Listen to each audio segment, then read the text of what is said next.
James గారికి, దైవజనులకు దైవజనులకి హృదయపూర్వకమైన చేతులెత్తు sir స్తోత్రం చెప్తాం. బైబిల్ గ్రంథంలో చాలా విషయాలు ఉన్నాయి. అందులో ఒక మాట, మృతులైన నీ వారు బ్రతుకుతారు. ఎలియా గారికి నాకు తక్కువ పరిచయం. అప్పుడు ఆసదయ్య గారు ఈ కుటుంబానికి వియంకులు అవుతున్న సమయంలో ఈ కుమార్ గారు, కాలేబు గారు భద్రాక్షలు, నేను బాపరకుంట శాంతిరాజు గారు అక్కడ ఉన్న ఇంటి దగ్గర ఎంగేజ్మెంట్ తెలవదు, లేకపోతే పెళ్ళో తెలియదు కానీ కూడుకున్నాం. తర్వాత ఏలి గారికి నాకు తక్కువ పరిచయం. ఆయన అనారోగ్యవంతులైన తర్వాత ఎప్పుడన్నా జేమ్స్ గారు మేము ఎవరని బట్టి ఆయన కొన్ని అనారోగ్యం బట్టి ప్రార్థన చేయటం. రత్నకుమారమ్మ గురించి మాట నేను చెప్పాలి. ఒకసారి ఇస్తే ప్రభు అన్నారు, రమ్మ ప్రార్థన నేను వింటున్నాను అన్న ఒక విషయం అడిగితే నాకు చెప్పాను. మాట రత్నకుమారికి అమ్మకి ఎప్పుడు చెప్పలేదు నేను. అలాగే నేను అతిశయానికి మీ అందరి ముందు చెప్పాలని కాదు కానీ ఇందులో ప్రభు ప్రేరేపణ తన ప్రార్థన నేను వింటున్నాను అన్నాను.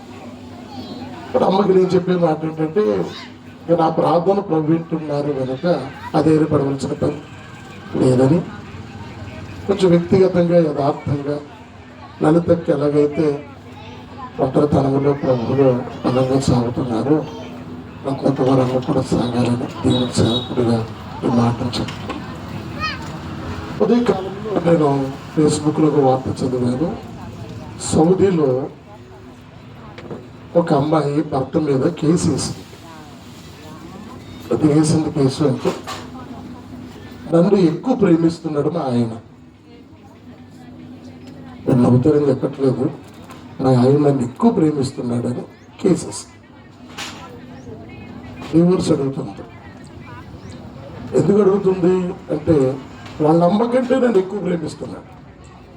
ఎవడమ్మ కంటే? నా భర్త కన్న తల్లి కంటే నన్ను ఎక్కువ ప్రేమిస్తున్నాడు అని కేసెస్ డివోర్స్ ఇచ్చేమని అడుగుతుంది. ఎందుకంటే నేను తట్టుకోలేకపోతున్నాను ఆ ప్రేమకి.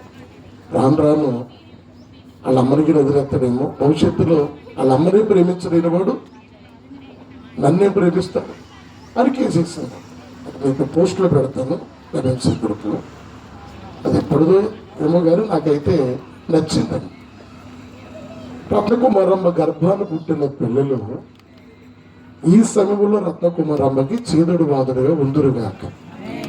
ఈ కార్యక్రమాన్ని ముందు స్కందల మీద వేసుకున్న జేమ్స్ గారు పెద్ద కొడుకులో ఉన్న కార్యక్రమాలు కొన్ని చక్కబెట్టి బాధ్యత వహిస్తున్నా. ఎంతవరకు అంటే అంతవరకే. కానీ కడుపును పుట్టిన పిల్లలు అరగంట నుంచి కూర్చోబెట్టడం మాకు కష్టమైపోతుంది. వాళ్ళు కూర్చోట్లేదు. కానీ అమ్మని కళ్ళల్లో పెట్టి చూసుకోవాల్సిన బాధ్యత కొడుకుల మీద, కోడల మీద ఉంది. ఎందుకంటే రత్నకుమారమ్మ ప్రార్థన పెట్టు, పలికే ప్రవచనాలు పెట్టు, ఎవరెవరో వస్తున్నారు మందిరానికి, ఎవరెవరో ప్రార్థన పెడుతున్నారు. కుటుంబీకులు కూడా మంచి సాక్ష్యాన్ని పిల్లలు కలిగి ఉండాలని దేవుని సేవకుడి మాట చెప్తూ